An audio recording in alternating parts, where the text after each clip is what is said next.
Recently, at the 30th anniversary of the Mises Institute, attorney and former judge John Denson talked to us about war, revisionism, fascism, and the CIA. I love my country. It's the government that worries me. One of the best ways to defend our country against our government is through the search for historical truth, especially as it relates to war. This is a theme of my book, A Century of War, wherein I state, quote, "We must learn to avoid war and develop a general will to peace. I believe the key to this development is to learn the truth about the real causes and effects of wars so that we can see through the false propaganda which is used by political leaders to convince us to go to war. It has been the wars of the 20th century which have been the primary destroyers of individual freedom, even for the winners of those wars. As Ludwig von Mises stated in his book Socialism, war is harmful not only to the conquered, but to the conqueror. Society has arisen out of the works of peace. The essence of society is peacemaking. Peace and not war is the father of all things. Only economic action has created wealth around us. Labor, not the profession of arms, brings happiness. Peace builds, war destroys," end quote. In a recent book by Andrew Basvick entitled Washington Rules, he states, "Prior to World War II, Americans by and large viewed military power and institutions with skepticism, if not outright hostility. In the wake of World War II, that changed. An affinity for military might emerged as central to the American identity," end quote. His book is a history of the huge shift in public opinion, which tried to avoid wars into acceptance of permanent war with the war on terror. The event of 9/11 was a perfect storm for the destruction of American freedom because we are now at war permanently with terrorism, and there's no way to tell when the war is over or who could sign a peace treaty for the terrorist. One of the benefits of the government in war is that it gives complete control over the people and their property, and dissent is stifled. There's a great book out now entitled, "It's Dangerous to Be Right When Your Government is Wrong." Maybe some of you have seen that book. It takes a courageous person, a courageous patriot, to stand up to his own government and say that war is wrong. But it needs to be done to protect freedom. You can be accused of being disloyal, even if you question wars that have been over for some time, like World War I or World War II. One of the best books of this year is entitled Mary's Mosaic by Peter Janney. It not only is a courageous book, but it's a personal challenge to Janney because he exposes his own father, who was a high-level CIA executive, at least of being in the know about the murder by the CIA of an American citizen here in America who happened to be a family friend. I'll talk more about the book later, but I want to give you his quotation in the book about patriotism. Quote, "Patriotism, real patriotism, has a most important venue, and it is not always about putting on a uniform to fight some senseless, insane war. There is a higher loyalty than real patriotism demands and encompasses, and that is loyalty to the pursuit of truth, no matter how painful or how uncomfortable the journey," end quote. Revisionism about war is a search for historical truth to bring history into accord with the facts, with the purpose of trying to promote peace and to prevent war. This is a very large subject, so I want to confine my remarks to only two specific aspects of revisionism on war. First, we need a new paradigm for political labels, which needs to include the fact that the political philosophy of fascism is a political philosophy of the left and not the right. Collectivism includes communism, socialism, and fascism. Confucius is reported to have said that you can lose your liberty by corruption of language and the meaning of words. I think this needs to be a revision of the political labels left and right, and conservative and liberal, because they've become rather meaningless in the description of the political ideas that are current today. As you know, the terms left and right as political labels arose out of the French Revolution, where certain parties were seated in the assembly based upon the ideas that were pertinent to the French Revolution. I would suggest a new designation of something like at the top end of the spectrum, the words individual freedom or simply individualism, and at the bottom end of the spectrum, the word collectivism. Then you can place the ideas in a value system as they relate more to one than to the other. One specific reason I think this is important is because of the word fascism has been designated as a political system on the extreme right, and also on the right have placed conservatism and libertarianism. Communism and socialism are placed on the left. I believe this is particularly important because I think that the so-called progressive movement in America, which began with the Spanish-American War and met the peak of its influence through the reforms of 1913 and the World War I, is in reality fascism. I think that fascism should be lumped together with communism and socialism and described by the phrase collectivism. There are many writers who agree that Franklin Roosevelt's New Deal was fascism, and I think that the 20th century America has evolved into a political fascist system of war and welfare. Benito Mussolini was the founder of European fascism in Milan in 1919. He came to power in 1922 in Italy. He remained in total control for 21 years. I quote him in my book, A Century of War, for a statement that he made in 1927 as follows, quote, "Fascism believes neither in the possibility nor the utility of perpetual peace. War alone brings up to its highest tension all human energy and puts a stamp of nobility upon the people who have the courage to meet it. It may be expected that this will be the century of authority, a century of the left, a century of fascism. For the 19th century was a century of individualism. Liberalism always signifies individualism. It may be expected that this will be the century of collectivism and hence the century of the state. For fascism, the growth of empire, that is to say, the expansion of the nation, is the essential manifestation of vitality, and its opposite is a sign of decay and death," end quote. Very prophetic. Respectively, both Germany and Italy became unified nations in the latter part of the 19th century. The ideas of Marx and communism constituted an international movement advocating violence and force to eliminate private property and capitalism. Another international movement was socialism, which also attacked property and individualism. Yet many socialists stated that socialism could be established through democracy rather than by force, by simply enlarging the number of eligible voters. After World War I, communism became a severe threat to take over in Italy. Mussolini was a dedicated socialist and a journalist, and he supported fascism as a national movement rather than an international movement to fight international communism. He advocated force and war as the method to combat the violence of communism. There was no racism connected to fascism in Italy. In Germany, however, after World War I, where communism was also about to take over as part of the international movement, it was Hitler and the National Socialist German Workers' Party which advocated force and violence to overcome communism. Hitler saw communism as a Jewish political movement and almost always referred to it as Judaic Bolshevism. It was Hitler who introduced racism to the fascist movement. Today, if someone wants to smear another person or political person, they will say they're part of the extreme right or they're fascist, and everyone naturally assumes he's talking about Nazis. People on the left are often characterized as moderates, and people on the right as extremists. Another excellent book, published in 2007, supports my argument that fascism is part of the left, is entitled Liberal Fascism by Jonah Goldberg.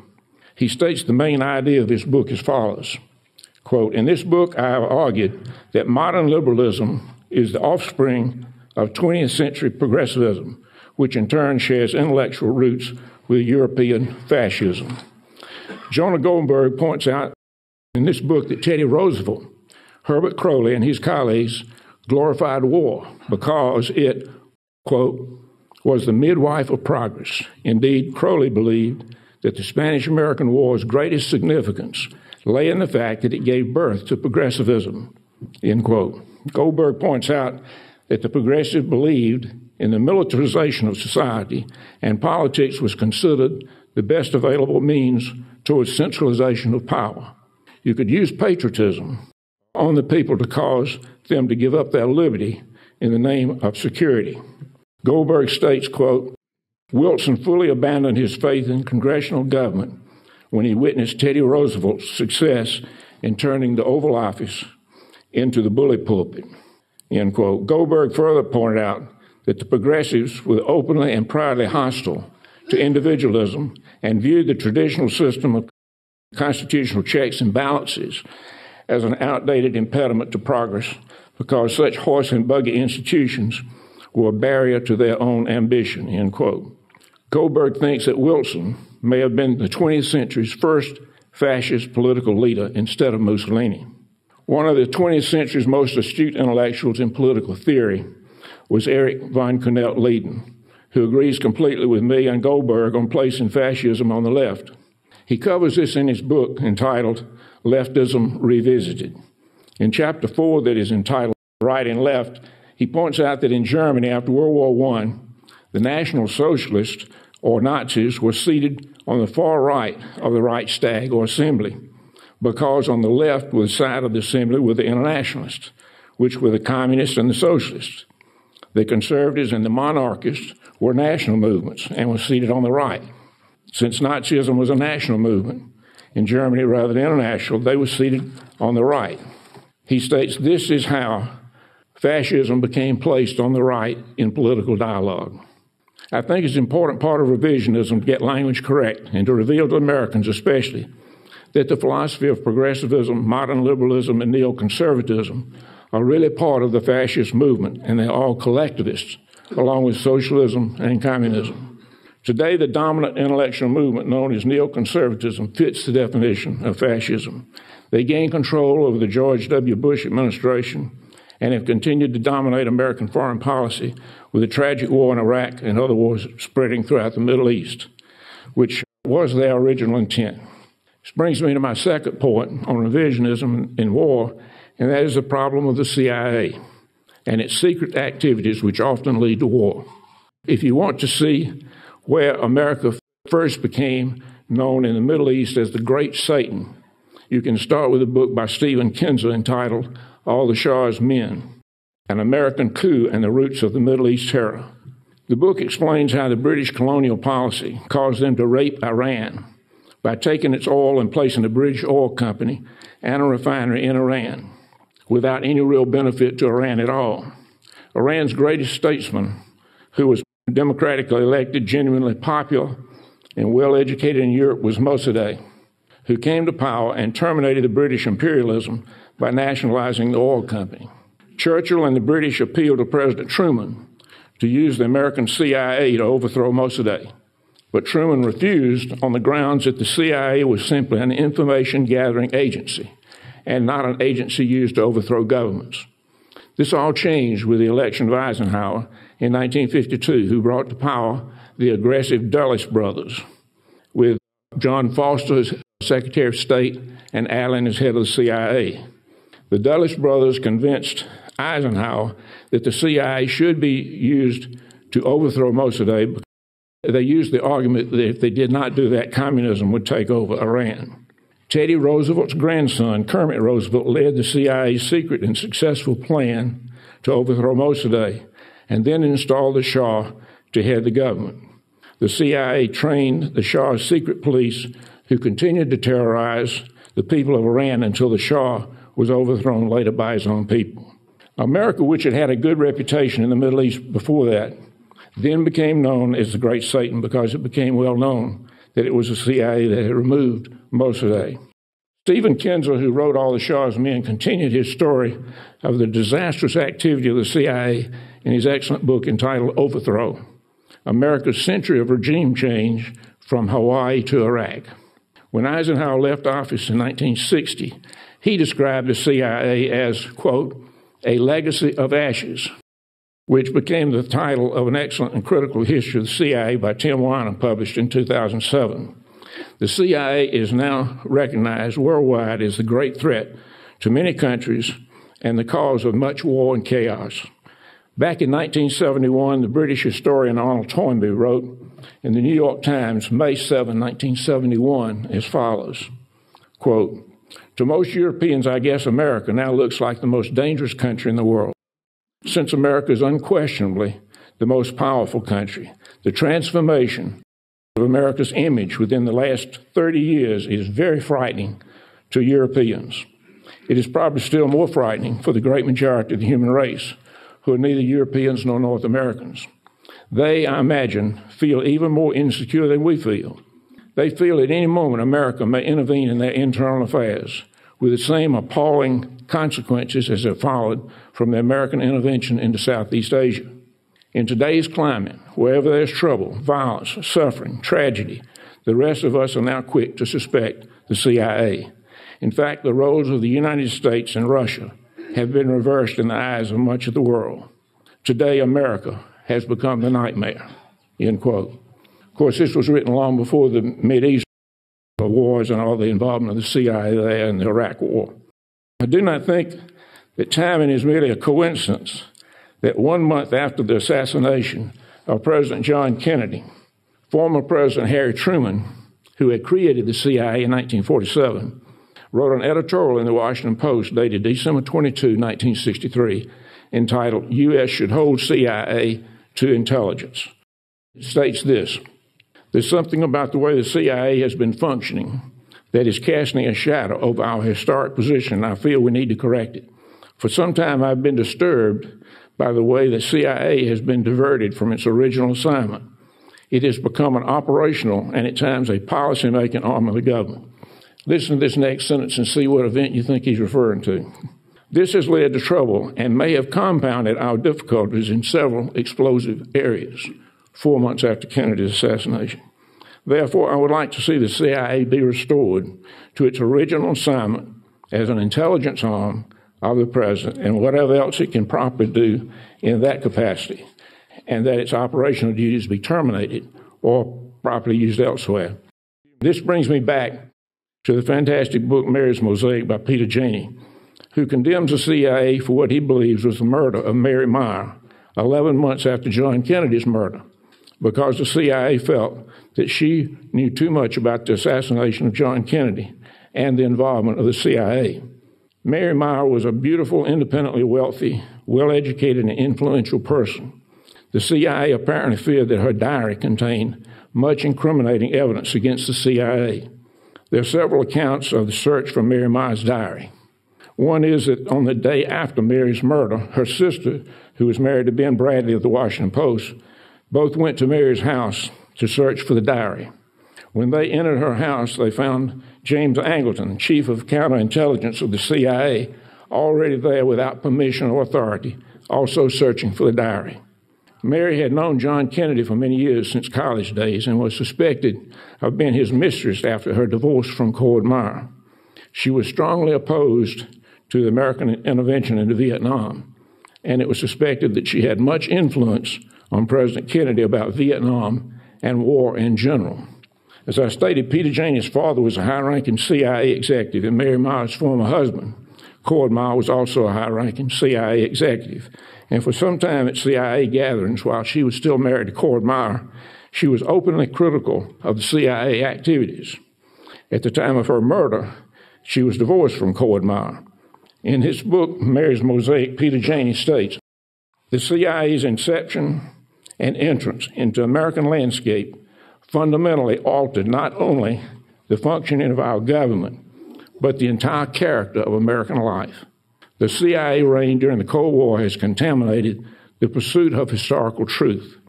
While the dismantling of America's republic didn't begin in Dallas in 1963, that day certainly marked an unprecedented acceleration of the erosion of constitutional democracy.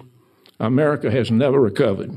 Today, in 2012, the ongoing disintegration of our country is ultimately about the corruption of our government, a government that has consistently misrepresented and lied about what really took place in Dallas in 1963, as it did about the escalation of the Vietnam War that followed, and which it presently continues to do in so many things." One solution to the CIA issue was stated by President Kennedy after the failed invasion of Cuba, which was organized by the CIA. And he stated, quote, "I'm going to splinter the CIA into 1,000 pieces and scatter it to the winds. In conclusion, I believe that true patriot is the individual who will speak truth to power and try to bring history into accord with the facts, especially as to war. Thank you. Well, thanks so much for listening to the Lou Rockwell Show today. Take a look at all the podcasts. There have been hundreds of them. There's a link on the upper right-hand corner of the LRC front page. Thank you.